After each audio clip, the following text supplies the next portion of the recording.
I stepped into Bluebird Corner Cafe with a small bouquet of white daisies in my hand and the smell of motor oil still clinging to my flannel shirt. It was Friday night in Nashville, the kind of evening where the rain came down soft and steady, turning the streets into mirrors of yellow streetlights. My name is Ethan Walker, I'm 26, and I fix cars for a living at a small garage near East Nashville. That's pretty much the whole story of me, grease under my nails, black coffee in the morning, and a life that moves in the same quiet circles every day. My older sister Megan had decided I needed saving. She said I was turning into an old man before I even hit 30. So she set me up on a blind date with a girl named Haley. 25, works in marketing, wears a blue sweater, sitting at table 6. Megan even made me buy flowers. Don't get roses, she warned. Too much. Get something simple. Daisies or tulips. Be decent, not desperate. I was late. A pickup truck had died right before closing, and I'd stayed behind to help. By the time I washed my hands, changed into a clean shirt from my locker, and ran to the flower shop, I was already 20 minutes behind. The cafe was warmer than the rain outside, filled with the smell of cinnamon, fresh coffee, and the low hum of an acoustic guitar playing through hidden speakers.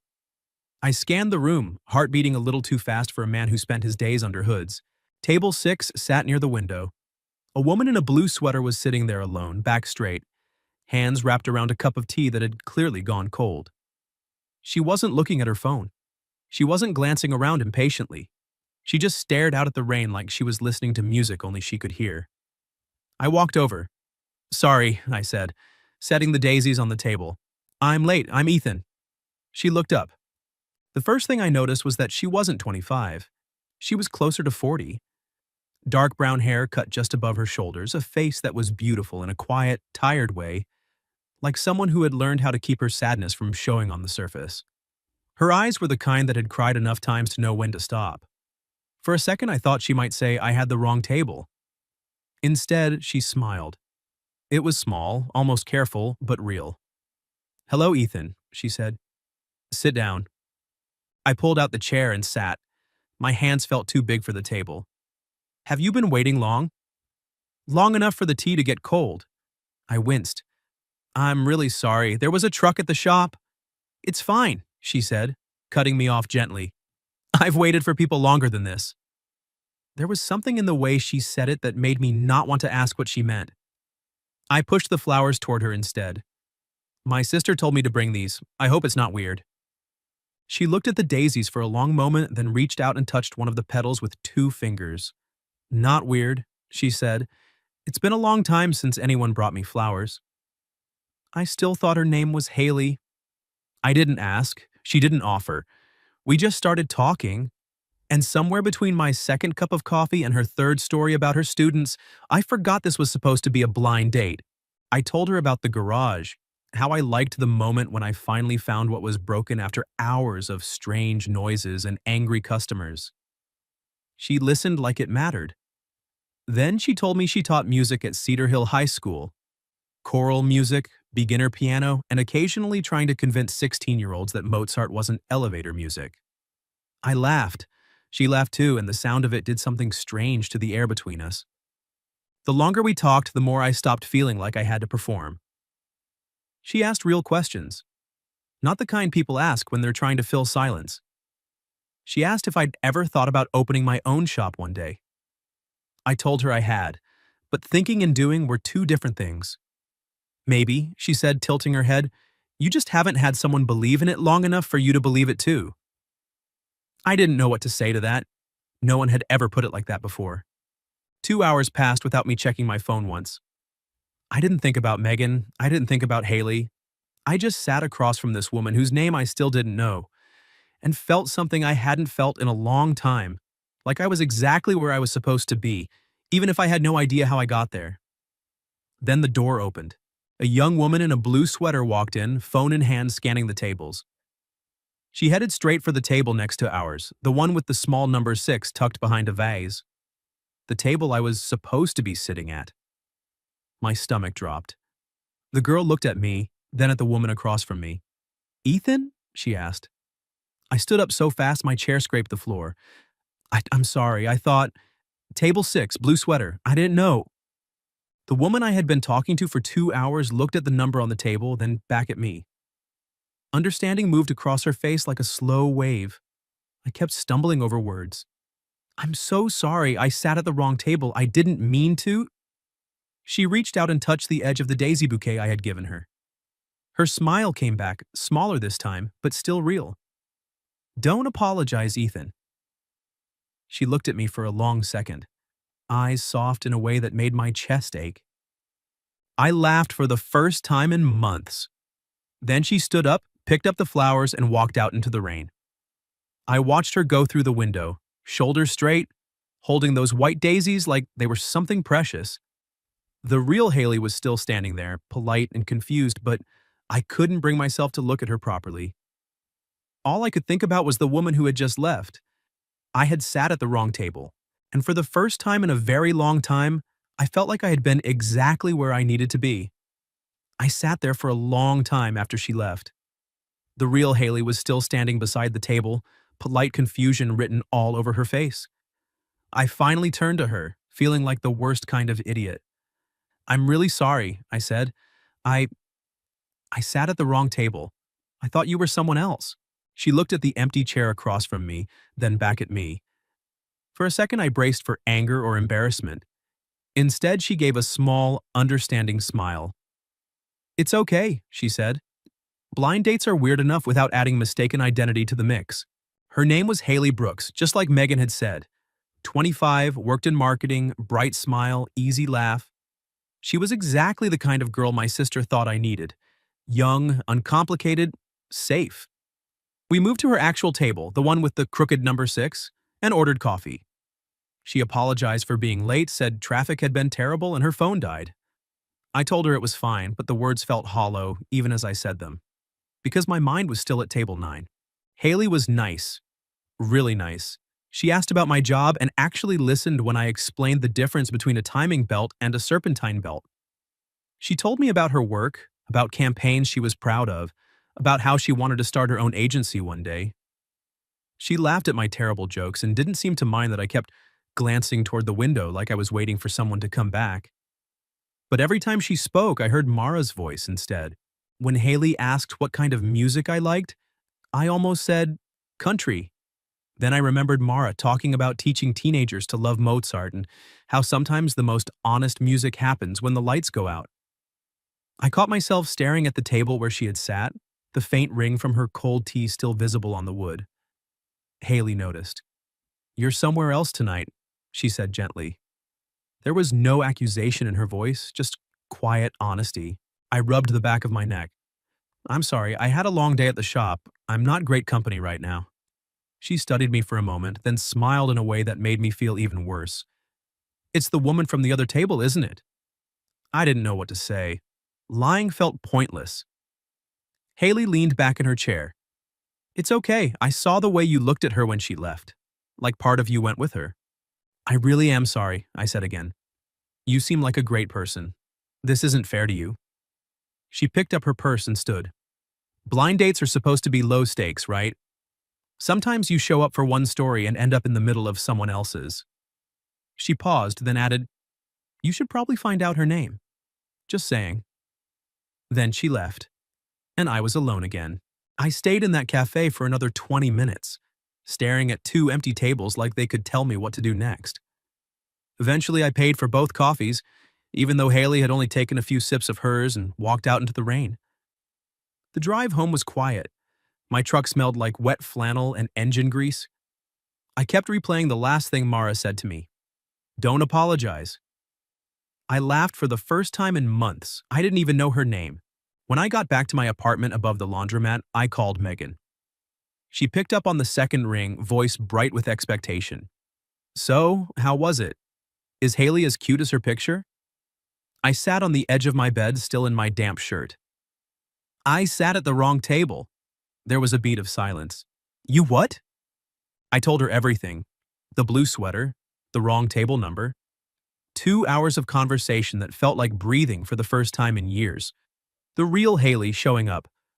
The woman whose name I still didn't know walking out with my flowers and leaving me with a single sentence that wouldn't stop echoing. When I finished, Megan didn't laugh. She just exhaled slowly, Ethan, you talked to this woman for 2 hours and never asked her name? I thought I already knew it. She sighed the way only older sisters can sigh. So, what are you going to do? I don't know. Probably nothing. It was just a mistake. She probably thinks I'm some weird guy who sits at random tables and lies about blind dates. Or, Megan said, she thinks you're the guy who made her laugh after months of not laughing. And maybe that matters more than a table number. I didn't answer. Ethan, she continued, softer now, you've been walking around like a ghost for 2 years. Tonight you sounded alive. Don't ignore that just because it started with a mistake. After we hung up, I lay on my bed staring at the ceiling. The rain tapped against the window like it was trying to remind me of something. I told myself to forget her. She was 40. I was 26. She was a music teacher with a whole life I knew nothing about. I was a mechanic who barely remembered to change his own oil. It didn't make sense. But every time I closed my eyes, I saw her fingers touching the daisy petals. I heard her say my name like it wasn't something she wanted to forget. 3 days later, I was still thinking about her. I tried to bury it in work. Changed oil, rotated tires, listened to customers complain about noises that only existed in their heads. But everything reminded me of her. A customer played piano music on his phone while he waited. A little girl came in with her dad and tapped rhythms on the plastic chairs like she was conducting an invisible orchestra. I kept wondering if those were the kinds of things Mara saw every day in her classroom. On the fourth day, Megan sent me a link. Is this her? It was the website for Cedar Hill High School. Under the music department tab was a staff photo. Mara Bennett, music director. The same dark hair, the same quiet eyes, the same small, careful smile. I stared at the name for a long time. Mara. I said it out loud in my empty apartment just to hear how it sounded. It fit her. Soft but strong. Like something you could hold without breaking. I didn't message her. I didn't show up at the school like some stalker. I told myself that would be crossing a line I had no right to cross. She had walked away. That was her choice, but I couldn't stop thinking about her. A week later, I was locking up the garage when I noticed a flyer taped to the window of the coffee shop next door. Bold letters across the top. Cedar Hill High School Winter Concert Friday, 7 p.m. Music director Mara Bennett. I stood there in the cold, grease still under my fingernails, staring at that piece of paper like it had been waiting for me all along. I didn't decide to go right then. Not consciously. But somewhere deep in my chest, something had already made the choice. I was going to see her again, even if it meant sitting in the back row of a high school auditorium like a stranger. Even if she looked at me and wished I had stayed at the wrong table where I belonged. I showed up early. The high school auditorium smelled like old wood, fresh printed programs, and the kind of cheap perfume teenage girls wear when they want to feel older. Parents filled the rows, talking in low voices, adjusting phone cameras, waving at their kids on stage. I chose a seat near the back, far enough that I wouldn't stand out, close enough that I could see her clearly. I told myself I was only there to listen to music. Mara walked out onto the stage wearing a simple black dress, hair pulled back low, a stack of sheet music in one hand. She didn't look nervous. She looked like someone who belonged exactly where she was standing. The noise in the room dropped the second she faced the choir. Not because she demanded silence, because something about the way she held herself made people want to listen. I had never seen her like this. At the cafe, she had been quiet, careful, like someone still learning how to take up space again. Here, she was the center of everything without trying to be. She raised her hands, and every single student on that stage straightened like they were waiting for her to give them permission to breathe. The first piece was a Christmas choral arrangement. It wasn't perfect. A few voices went sharp. One boy in the back row kept rushing the tempo. But Mara never looked frustrated. She just smiled that small, private smile I was starting to recognize, and kept guiding them with her hands. Gentle corrections, quiet encouragement, pulling the whole group back into rhythm like she was stitching something together only she could see. I sat there and understood something I hadn't understood before. She didn't just teach music. She taught kids how to believe their voices mattered in a room full of other voices. By the third song, everything went wrong. The main microphone crackled, then died completely. A teacher backstage started whispering frantically into a walkie-talkie. The students glanced at each other, shifting on their feet. The audience began to murmur. Mara turned around slowly. She looked at the dead microphone, then at her choir, then out at all of us.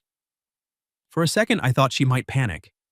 Instead, she set the microphone down on the stand like it had never mattered in the first place.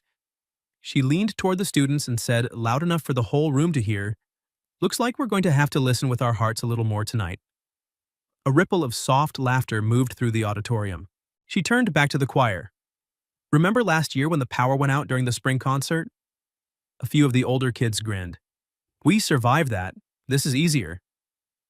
Then she gave them the cue. No music, no microphones, no backup track. Just 30 teenagers singing in a dark auditorium with nothing but their voices, and the woman in front of them who believed they could do it. It was the most beautiful thing I had heard in years. I sat in the back row with my throat tight, remembering the story she had told me at the cafe about the power outage, and how the choir had sung in the dark anyway. I had thought it was just a nice anecdote. Now I was watching it happen in real time, and it felt like she had been telling me something important about herself without either of us realizing it. When the last note faded, the audience stood up and clapped so hard the floor vibrated. Mara bowed to her students first, the way a conductor should, then turned to the crowd. Her eyes moved across the rows, calm and grateful, until they landed on me. She saw me. For one long second, everything else in the room went quiet inside my head. She didn't look surprised. She didn't look angry. She just smiled. Small, the same smile she had given me when I sat down at the wrong table. And nodded once, like she had been expecting me all along. After the concert, I waited outside the auditorium while parents hugged their kids and teachers handed out flowers. Mara moved through the crowd like she was used to being pulled in 10 different directions at once. She accepted compliments, shook hands, hugged a crying boy who had just done his first solo. I stayed back, hands in my pockets, not wanting to interrupt whatever this part of her life was. When the hallway finally emptied, she walked toward me. "Ethan," she said. Hearing her say my name again did something stupid to my chest. "Mara." She raised an eyebrow. "So you found out my name?" "I might have done some light internet stalking. My sister helped." She laughed, and it was the first time I had heard her laugh without any sadness underneath it. "I was hoping you'd say something less creepy, but okay." We stood there for a moment, the sound of distant car doors slamming echoing down the hall. I didn't know what to say next. I had rehearsed a dozen versions of this conversation in my truck on the way over, but every single one sounded stupid now that she was actually standing in front of me. "I saw the poster," I said finally. "I wanted to hear you do what you love." Mara looked at me for a long second, like she was trying to decide if I was being honest or just smooth. "You know that line sounds dangerous, right?" "I know. And you said it anyway. I'm trying to get better at saying the truth when it matters." She exhaled, almost a laugh, then glanced at her watch. "I have 20 minutes before I have to lock up the music room. You want to get coffee?" "Just coffee. No blind dates, no mistaken tables." 20 minutes? Take it or leave it, mechanic." I took it. We walked to a small diner 2 blocks from the school, the kind of place with neon signs that buzzed and booths that had probably been there since the 80s. The rain had stopped, but the sidewalks were still wet, reflecting the streetlights in long streaks. We ordered coffee and sat across from each other under a flickering fluorescent light. For the first 20 minutes, we talked like two people who had just met at a concert. Safe topics, the choir, how nervous some of the kids had been, how proud she was of the boy who cried after his solo. I told her about the time a customer's car caught fire in the parking lot of the garage and how I still had nightmares about it. Then 20 minutes turned into 40, then an hour, then almost 2. Somewhere between her third cup of coffee and my second piece of pie, the conversation shifted. The careful distance we had been keeping started to disappear. She told me about her ex-husband. Not in a dramatic, oversharing way, just quiet facts. How he used to love that she taught music, until he decided it wasn't a real career. How he left 6 months ago and took half the furniture and all of her belief that she was still someone worth choosing. I listened. Really listened. And for the first time since that night at the cafe, I stopped feeling like I was sitting across from someone older or more complicated than me. I just felt like I was sitting across from Mara. When the waitress brought the check, neither of us moved to leave right away. Mara looked at me over the rim of her empty coffee cup. "You came all the way out here just to watch me conduct a high school choir." "I came because I couldn't stop thinking about you." She set the cup down slowly. "That's a very honest answer." "I'm trying." She studied my face for a long moment like she was looking for the part of me that might still be lying. Then she smiled, small and tired and real. "Ethan?" "Yeah? I'm still scared." "Me too." She nodded, like that was enough for now. We walked back to the school parking lot in silence. Her car was the only one left under the streetlight. She unlocked it, then turned to face me. "20 minutes turned into 2 hours, she said. "I noticed. Don't make me regret this." "I won't." She looked at me for another second, then reached out and squeezed my hand once. Quick, like she was testing whether the ground was still there. "Good night, Ethan." "Good night, Mara." I watched her drive away, taillights disappearing down the quiet street. My truck was cold when I got in. I sat there with the engine off, hands on the steering wheel, and realized something that should have scared me but didn't. For the first time since I sat down at the wrong table, I knew exactly who I was thinking about. And I didn't want to stop. The coffee lasted almost 2 hours. We didn't plan it. 1 minute Mara was checking her watch and saying she only had 20 minutes. The next minute the waitress was refilling our cups for the third time, and the neon sign outside had turned the wet sidewalk into a river of pink and blue. The diner was mostly empty now, just an old man reading a newspaper 2 booths away and the low hum of the coffee machine behind the counter. Mara told me about Grant. She didn't unload everything at once. She told it in pieces, like she was still deciding how much of the story belonged to her and how much still belonged to him.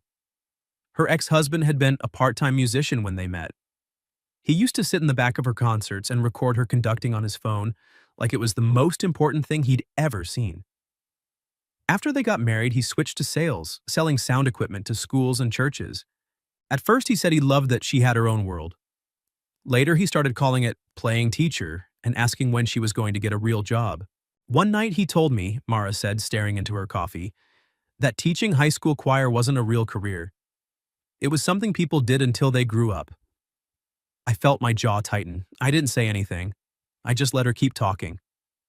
She told me how he left 6 months ago, how he packed his things while she was at a faculty meeting and left a note on the kitchen counter like she was a house guest who had overstayed her welcome, how he moved in with a 28-year-old marketing coordinator and sent her the divorce papers through his lawyer, how for weeks afterward she kept finding his things in drawers and closets, guitar picks, old set lists, a half-empty bottle of cologne, and each time it felt like he was still taking pieces of her even after he was gone. "I stopped going on dates after that," she said quietly. "Not because I was heartbroken, because I got tired of explaining why a 40-year-old woman with no kids and a teaching job was still single. Most men either wanted to fix me or they wanted to feel young again. I didn't have the energy for either." I looked at her across the table. The fluorescent light above us made her look tired, but it also made her look real in a way that hit me somewhere behind the ribs. "I'm not trying to fix you," I said. "I know." She smiled, small and sad. "That's what scares me." Before I could answer, the bell above the door jingled. A man walked in wearing a leather jacket and the kind of confidence that comes from never being told no for very long. He scanned the room, spotted Mara, and his face shifted into something that looked like amusement mixed with irritation.